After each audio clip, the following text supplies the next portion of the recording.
사람마다 성품이 있습니다. 성향이 있고, 그래서 우리가 이렇게 어릴 때 친구를 데려오더라도 주의를 줍니다. 우리 아버지 어머니가 깐깐하신 분 같으면 아이한테 말하죠. 야, 우리 집에 가면 이거 조심해야 된다 이거.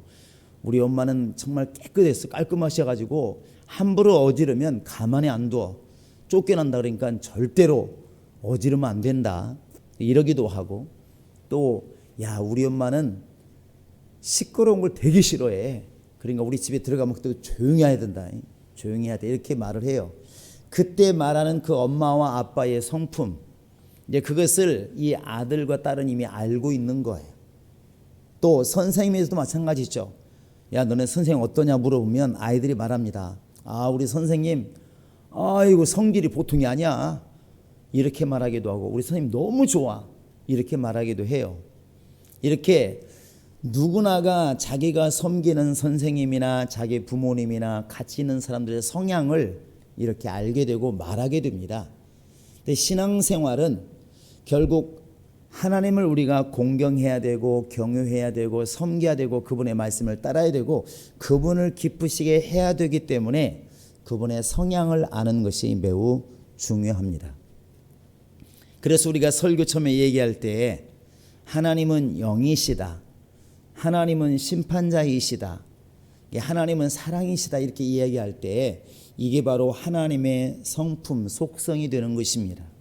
이것이 신앙생활을 시작한 데서 가장 중요한 것이죠. 그런데 하나님이 어떤 분이냐고 물어볼 때 여러 가지 얘기할 수가 있지만 하나님은 자기의 것을 분명하게 구별하신다 이렇게 우리가 말할 수 있습니다. 하나님은 어떤 경우가 있어도 자기 것을 분명하게 아시고 분명하게 구별하십니다. 여기서 우리는 우리 생각을 내려놓고 하나님께서 말씀하시는 하나님 말씀을 먼저 생각해 보셔야 됩니다. 우리는 섞여 있으면 그냥 같다는 생각을 많이 하는데 이스라엘 백성들이 애굽에 살고 있습니다. 거기는 애굽 국민도 있고 이스라엘 사람도 같이 있어요. 섞여 살고 있습니다. 이웃집에는 애굽 사람이고 그 아랫집에는 이스라엘 사람이 살고 있어요. 그런데 출애굽할 때 딱 하나님 말씀하시는 거 보면 모세에게 내 백성을 끌어내라 이렇게 말을 해요. 내 백성을 끌어내라. 지금 함께 섞여 있어도 내 백성이 있고 이스라엘 백성이 있다는 것이죠. 이게 400년이 지났기 때문에 그냥 그 사람이 그 사람 같고 그 민족이 그 민족 같은데 하나님은 400년이 지났어도 아닌 건 아니라는 것입니다. 내 백성이 아닌 건 아니라는 거예요. 그러니까 430년이 지났는데도 내 백성을 끌어내라 이렇게 말을 해요. 이렇게 하나님은 구별하시는 하나님이십니다.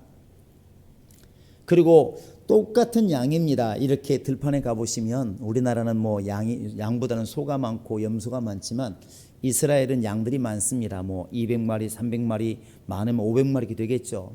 그런데 어느 날 그 주인이 그래 하나님께 절기가 되었으니까 양을 바쳐야지 그래서 양 한 마리를 구별합니다. 깨끗하고 좋은 양을 구별해서 이렇게 하나님께 마음을 정하는 것이죠. 하나님 올해는 이 양을 내가 제물로 드리겠습니다. 곧 하나님의 것으로 드리겠습니다. 그리고 양을 딱 저녁이 되면 구별합니다. 구별했다고 그 양이 뿔이 뭐 2개가 3개가 되고 다리가 5개가 되고 이런 거 아닙니다. 어저께 양이 그냥 똑같은 양이에요. 근데 하나님께서는 딱 내가 그 양을 구별하는 순간 이 양은 내 것이라고 하나님이 받으시는 거예요.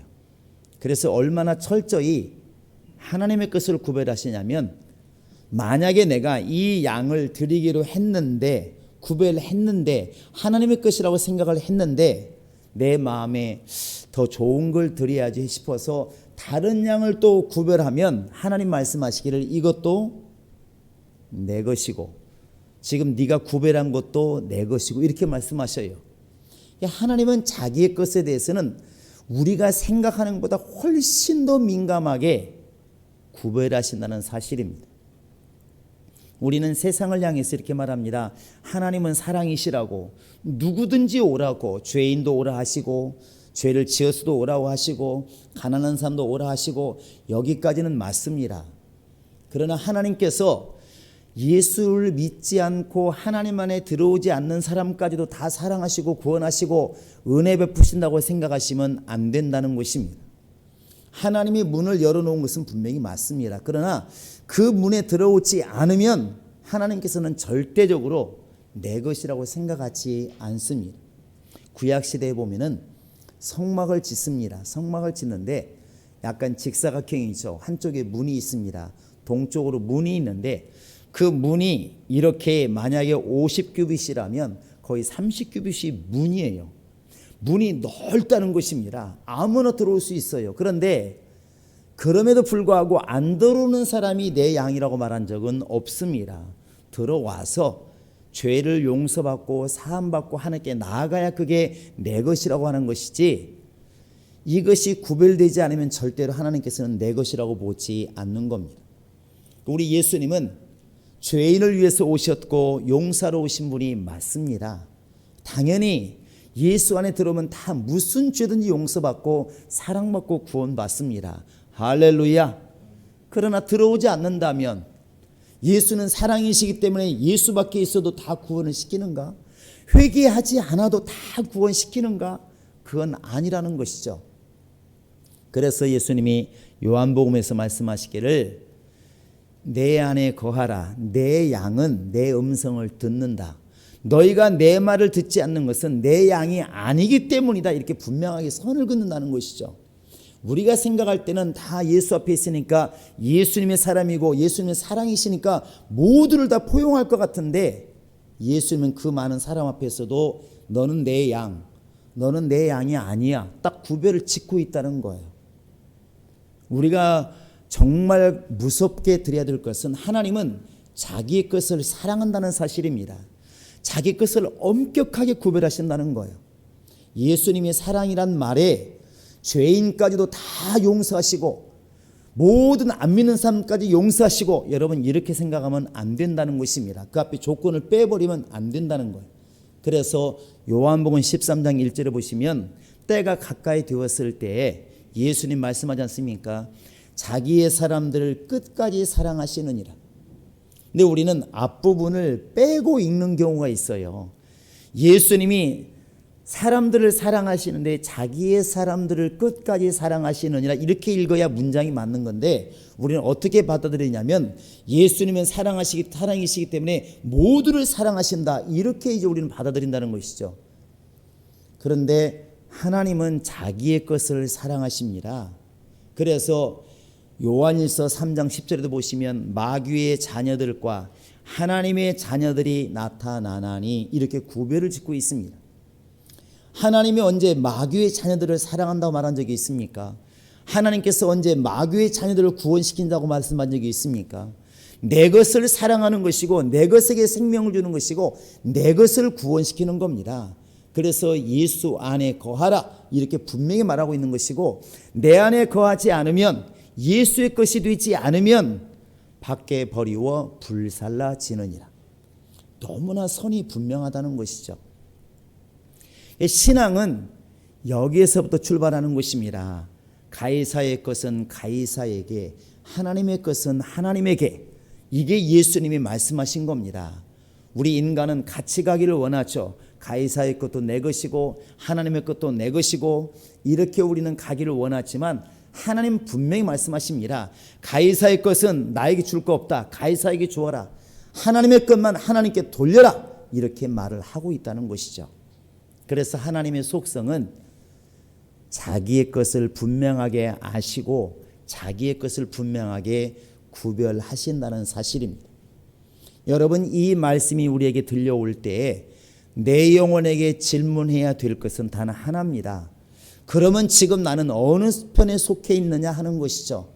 나는 지금 하나님의 것인가 아니면 마귀의 것인가? 나는 지금 예수의 후손인가 여인의 후손인가 아니면 나는 지금 바로 뱀의 후손인가? 나는 이것도 아니고 저것도 아니고 생각 안 해봤는데, 그럼 망하는 것입니다. 저 히브리서 13장 5절에 보면은 너희 안에 예수가 계신 것을, 네 안에 예수가 계신 것을, 예수가 내 영혼의 주인인 것을 내가 알지 못하면 너는 버리운 자라, 이렇게 말합니다. 이거 뭐 다시 생각해 보겠다가 아니라 아예 단정적으로 말을 하고 있습니다. 너 표 없어? 그럼 못하는 거야. 너 지금 합격 못했어? 그러면 불합격인 거야. 합격자 명단이 없으면 굳이 불합격이라고 말하지 않아도 그럼 불합격이라니까. 성경은 너무나 단호하게 이걸 이야기하고 있다는 것입니다. 그래서 우리가 늘 고민하고 번민하면서 자기를 돌아봐야 될 것은 내가 지금 예수의 이름을 가지고 있고 내 안에 베드로가 말한 것처럼 너희 안에 너희 마음에 그리스도를 주로 삼아 거룩하게 하라고 하는 이 말씀대로 내 안에 예수님이 주인으로 계시는가 하는 것들을 우리가 돌아봐야 된다는 것이죠. 자, 예수는 내 믿음의 주인이시다. 시작. 예수는 내 믿음의 주인이시다. 다시 한번 시작. 예수는 내 믿음의 주인이시다. 여러분, 이것이 분명할 때 비로소 우리가 예수의 사람이라고 볼 수가 있는 것입니다. 사람들은 자기 소속을 다 압니다. 내가 직장을 다녀도 내가 어느 직장을 다니고 있는지, 또 우리가 지금 어느 나라 백성인지 금방 다 알잖아요. 나는 대한민국 사람이고 고향이 어디고 나에 대해서는 너무나 분명히 안다는 것이죠. 그와 같이 신앙도 내가 정말 예수의 사람인가 마귀의 사람인가 분명하게 구별되는 그런 믿음이 우리 안에 있기를 바랍니다. 이것을 지키는 게 이제 믿음인 것이죠. 그런데 이스라엘 사람들은 불행하게도 이 부분에 있어서 예수와 반대편에 섰습니다. 하나님은 예수를 기준으로 세웠기 때문에 예수 안에 있는 것이 곧 하나님 안에 있는 것이고 예수 안에 있는 것이 곧 하나님의 것이 되는 길인데 이스라엘 사람들은 이것을 깨닫지를 못했습니다. 그래서 예수와 항상 대적하는 자의 편에 섰다는 것이죠. 예수님께서 귀신을 쫓기도 하고 병을 고치기도 하고 많은 사람을 유익하기도 하는데 그들이 보기에는 꼴 보기 싫은 거예요. 그냥 예수를 죽이고 싶은 겁니다. 왜? 자기들을 꾸짖고 자기들의 신앙을 꾸짖고 뭔가 안 맞는 것입니다. 오히려 자기들 향해서 배 독사의 자식들아 그렇게 말을 하고 너희들은 회칠한 무덤이라고 그러고 외식하는 자들이라고 그러니까 너무 듣기 싫은 거예요. 그래서 예수를 반대하기 시작하는 것이죠. 그게 이제 이스라엘 백성들의 불행입니다. 이스라엘 백성이라고 말을 하지만 가장 신앙이 나름대로 좋아 보였던 제사장들 또 바리새인들 엄청나게 공부를 많이 했던 서기관들 이 사람들이 예수를 다 반대했습니다. 그래서 예수님을 갖다 하는 일마다 다 반대를 하고 예수를 죽이려고 하고 결국은 죽였죠. 그런데 예수님이 이렇게 말씀하십니다. 야, 내가 지금 귀신을 쫓고 병을 고치는 것이 만약에 성령으로 하는 것이라면 하나님의 나라가 우리 속에 임한 것이다. 그런데 내가 경고하는데 나를 반대하는 것은 괜찮은데 지금 하나님이 하시는 이 일을 반대한다는 얘기는 성령을 반대한다는 것이고 성령을 회방하면 내세와 금세에 사심이 없느니라. 이렇게 딱 하나님 말씀하십니다. 오늘 말씀해 보시면 참 무섭게 말하잖아요. 여러분 23절을 같이 한번 읽어보시겠습니다. 23절 시작. 나와 함께 하지 아니하는 자는 나를 반대하는 자요 나와 함께 모으지 아니하는 자는 해치는 자니라.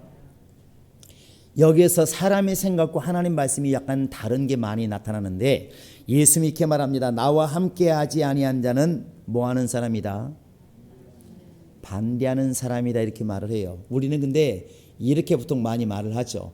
적극적으로 반대하지 않는 사람은 누구 편이다? 우리 편이 될 수가 있다 이렇게 생각을 해요. 그런데 예수님은 나와 함께 적극적으로 모으지 않는 사람은 나를 반대하는 사람이고 나와 함께 일하지 않는 사람은 결국 나를 해치는 자다 이렇게 말을 합니다. 신앙생활은 중간에 있을 수가 없다는 것입니다. 아예 하나님 편에 서든지 마귀 편에 서든지 여인의 후손이 되든지 아니면 뱀의 후손이 되든지 생명이든 사망이든 빛이 되든 어둠이 되든 딱 둘 중에 하나밖에 없다는 것입니다. 그런데 이스라엘 사람들이 또 지도자라 하는 사람들이 예수를 대적하는 편에 섰습니다. 이래서 그들이 결국 망하는 것입니다. 성경은 우리에게 이렇게 일러줍니다. 따라해 보시기 바랍니다. 교회에 거치는 자가 되지 말고, 예수님이 이 땅에 오셔서 만든 것이 바로 교회입니다. 교회는 사람이 먼저 보이고 건물이 보이지만 사실은 이 위에 바로 예수님이 계시는 것을 우리가 볼 수 있어야 됩니다. 그 당시 이스라엘 사람들은 예수가 눈에 보이니까 예수를 핍박하고 반대했습니다. 그게 잘못됐다는 걸 우리는 분방할 수 있어요.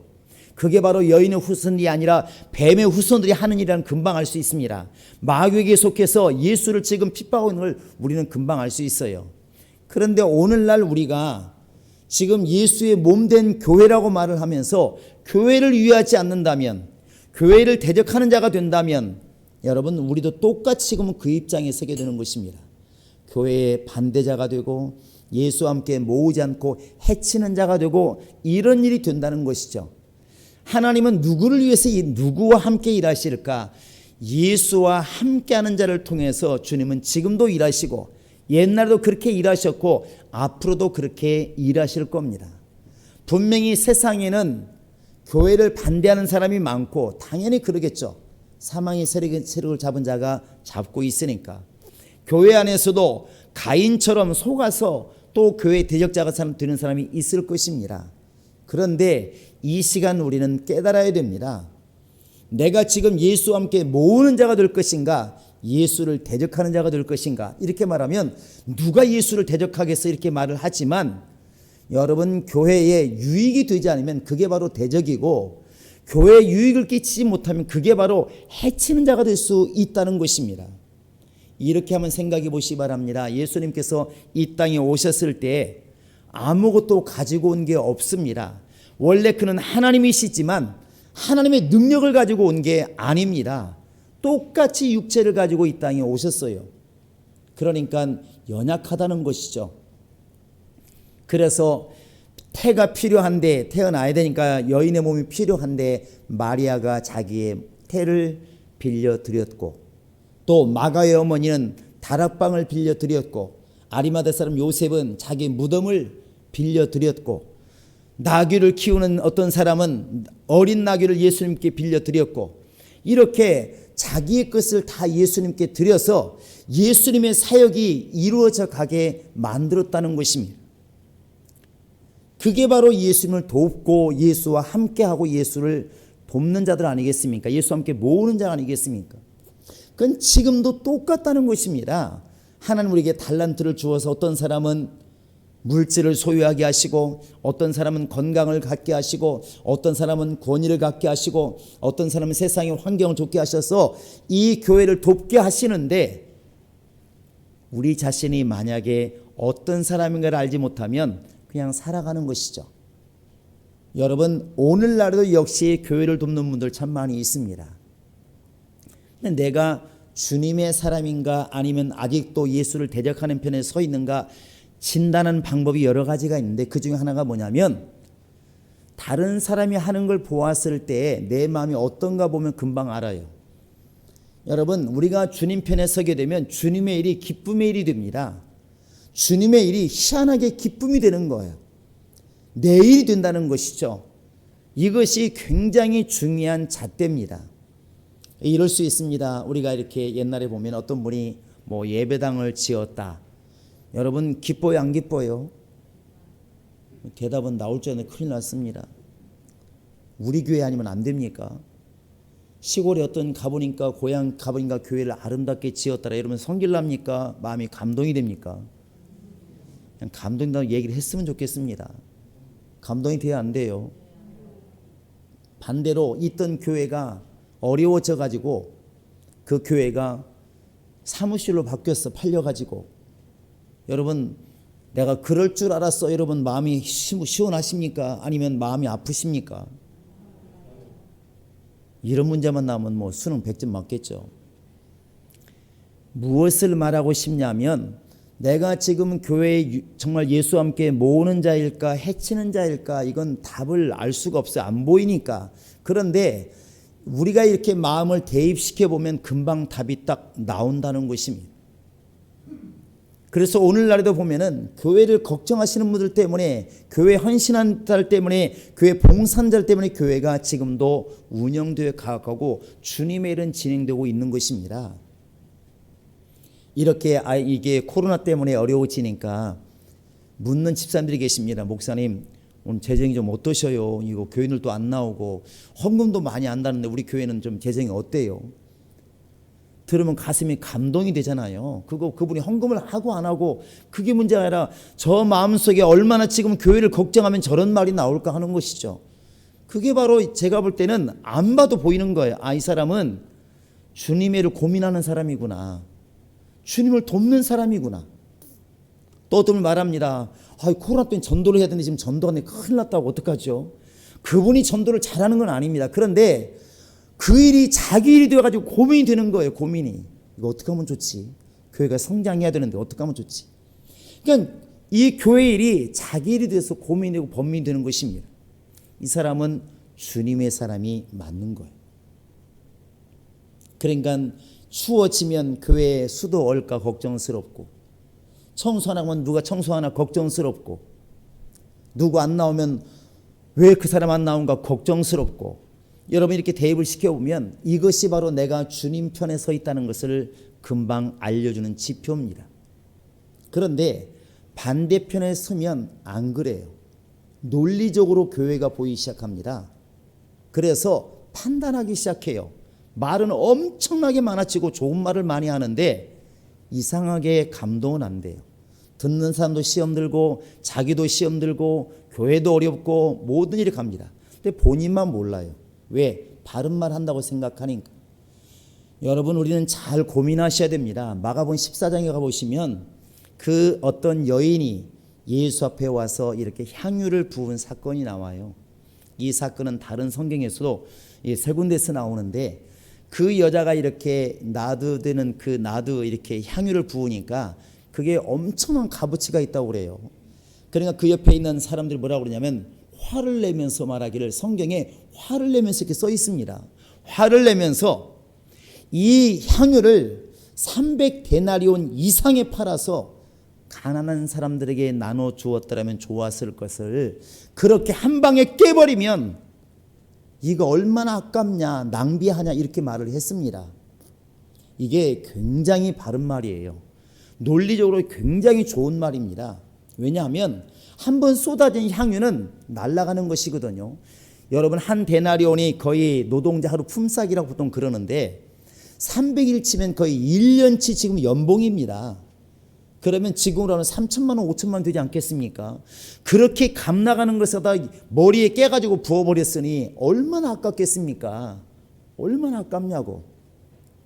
그러니까 옆에서 지켜보는 사람들이 화를 내면서 자기 것도 아닌데 왜 이것을 갖다 팔아가지고 가난한 사람들에게 주지, 이렇게 허비하느냐, 왜 이렇게 낭비하느냐.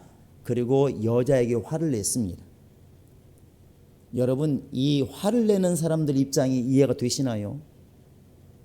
충분히 저는 이해가 됩니다. 충분히 이해가 돼요. 요즘에도 이런 분들도 있더라고요. 나는 솔직히 교회가 구제를 해야 되는데 안 해서 내가 11조 드릴 것을 나는 구제합니다. 구제 헌금으로 나는 내가 그냥 불쌍한 사람 돕습니다. 이런 분들이 있더라고요. 어찌 보면 구제의 중심을 두니까 맞는 얘기일 수 있습니다. 근데 사실 11조는 내 몫이 아니고 하나님 몫이기 때문에 내가 결정해서 써버리면 안 드린 거나 마찬가지죠. 내가 빚 갚을 게 있는데 내가 빚 갚았다 치고 내가 너한테 주면 분명히 쓸 것 같으니까 이 돈을 딴 데 쓸게 이래버리면 빚을 안 갚은 거잖아요. 11조는 그런 것인데 어찌되었든 사람들이 볼 때 이 300데나리온이 넘게 가는 이 향유를 좀 팔아가지고 가난한 사람들에게 주었더라면 좋았을 것을, 그리고 그래서 갖다 마음으로 먹은 게 아니라 화를 내면서 말을 했습니다. 그런데 참 희한한 게 뭐냐면 예수님의 태도예요. 예수님도 그 여자에게 맞아, 야 나도 가난한 사람 불쌍하고 어려우니까 좀 나한테 말 좀 하고 깨지, 너무나 아까워서 이거 어떡하냐, 이렇게 말을 했으면 좋았을 텐데 예수님은 그렇게 말씀하지 않고 이렇게 말합니다. 가만두어라. 저 여자 뭐라 말하지 말아라. 앞으로 복음이 증거될 때는 저 여자의 말도 반드시 전해서 같이 전해라. 왜 예수님은 그 향유를 허비한 그 여자를 칭찬했을까? 잘 한번 생각해 보시기 바랍니다. 이 상황에서 우리는 지금 예수 편을 들겠습니까? 아니면 논리적으로 맞는 사람들 편을 들겠습니까? 그런데 불행하게도 많은 사람들, 대다수의 사람들은 돈을 중심으로 보기 때문에 사람들 편을 드는 것입니다. 맞아, 이거 너무 그런 게 아니야.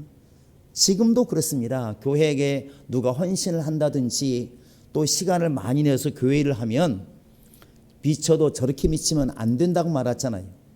교회에다 다 갖다 바친다고 이렇게 말하잖아요.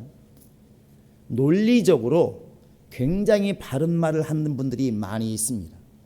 그런데 예수님이 왜 여인을 뭐라고 하지 않고 여인을 나무라고 있는 그 사람들을 갖다가 뭐라고 할까? 바른 말을 하고 있는데 우리도 그러지 않겠습니까? 그 돈을 아껴서 가난한 사람이 주었더라면 얼마나 많은 사람이 하나님께 영광 돌리고 좋았을까? 이렇게 말할 수 있는데 예수님은 여인을 나무라지 않았어요. 이 말은 여러분 주님 앞에 드려지는 것은 땅에 떨어지지 않는다는 것입니다. 세상 사람들이 이것을 갖다가 공격하지만 우리라도 믿어야 되지 않겠습니까? 예수의 이름으로 불쌍한 사람에게 물 한 그릇을 대접하면 그 상을 잃지 아니하리라. 선지자의 상을 잃지 아니라. 이게 성경 아니겠습니까? 우리가 하나님께 드리는 예물이 땅에 떨어지지 않고 주님 말씀하시기를 하늘에 쌓아두어라 이렇게 말하고 있는데 이것을 우리가 믿지 못한다면 과연 어떻게 무엇을 믿겠는가? 여러분 예수와 함께 모으는 자, 예수와 함께 하는 자, 여러분 이것이 우리에게 은혜인 것입니다. 이게 바로 능력이에요. 여러분 주님과 함께 마음을 모으시고 생각을 모으시기 바랍니다. 그래서 우리가 눈에 보이는 교회를 사랑해야 되는 것이고 봉사해야 되는 것이고 헌신해야 되는 것이고 헌금을 드려야 되는 것이고 또 주와 함께 예수 이름을 전해야 되는 것이고 핍박을 받아도 예수에게 욕먹이지 않는 길을 택해야 되는 것이고 그게 우리가 해야 할 일이라는 것이죠. 여러분 함께 하는 것이 능력이고 은혜입니다. 고생스럽지 않다는 게 아닙니다. 고난이 없다는 게 아니에요. 마가복음 3장 13절을 보시면 이렇게 되어 있습니다. 예수님께서 산에 오르사 마음에 드는 자들을 부르시니 그들을 왜 부르셨을까요? 제자를 불렀는데 왜 불렀을까? 세 가지가 있는데 첫째 함께 있게 하시고 그 다음에 바로 이제 전도도 하게 하시고 더러운 귀신도 쫓게 하시고 이겁니다. 그 첫 번째가 뭐냐면 나와 함께 하자는 것입니다. 그냥 같이 먹고 같이 자자는 게 아니라 나와 함께 주의 일을 해보자. 아버지 일을 해보자. 나와 같이 고생하고 고난받을지라도 나와 함께 아버지의 일을 하는 자가 되자. 나와 함께 가자는 거 아니겠습니까? 이게 은혜입니다. 여러분 지금 우리는 주님의 지금 초대를 받고 있는 것입니다. 세상에 많은 사람이 있지만 누구야? 나와 함께 가자. 나와 함께 일하고 나와 함께 먹고 나와 함께 살자. 이게 바로 영생을 바라보는 믿음 아닌가요? 아버지 집에 누가 가겠습니까? 예수와 함께 누가 영생하겠습니까? 누가 지옥불을 피하고 저 영원한 아버지 집에서 영생하겠습니까? 그것은 예수와 함께하는 자입니다. 예수와 함께하는 자가 복이 있는 것이고 자기 것을 하나님은 사랑하시기 때문에 예수 안에 있는 자들을 사랑하시고 그들에게 복을 주시고 은혜 주시고 생명을 주시는 겁니다. 우리 행복한 교인들은 지금 우리 인자이신 예수님이 안 보인다고 예수를 사랑할 길을 못 찾으면 안 됩니다. 그게 바로 눈에 보이는 교회인 것입니다. 여러분 내가 교회 앞에 어떻게 쓰임받을 것인가를 한번 돌아보시고 기도해 보시기 바랍니다. 어떤 사람은 자기 태를 빌려드리고 어떤 사람은 자기 집을 내어드리고 어떤 사람은 자기의 무덤을 내어드리고 각각 자름대로 다 예수를 도운 자들입니다. 그들이 바로 주님의 사람이었습니다. 오늘 여러분들도 정말 예수와 함께하는 자가 되셔서 주님의 일에 쓰임받는 자가 되시기를 바라고 주님께 영광을 돌리는 예수와 함께 모으는 자 예수와 함께하는 자가 될 수 있기를 주님의 이름으로 축원합니다. 이 시간 우리 다 같이 기도하시겠습니다.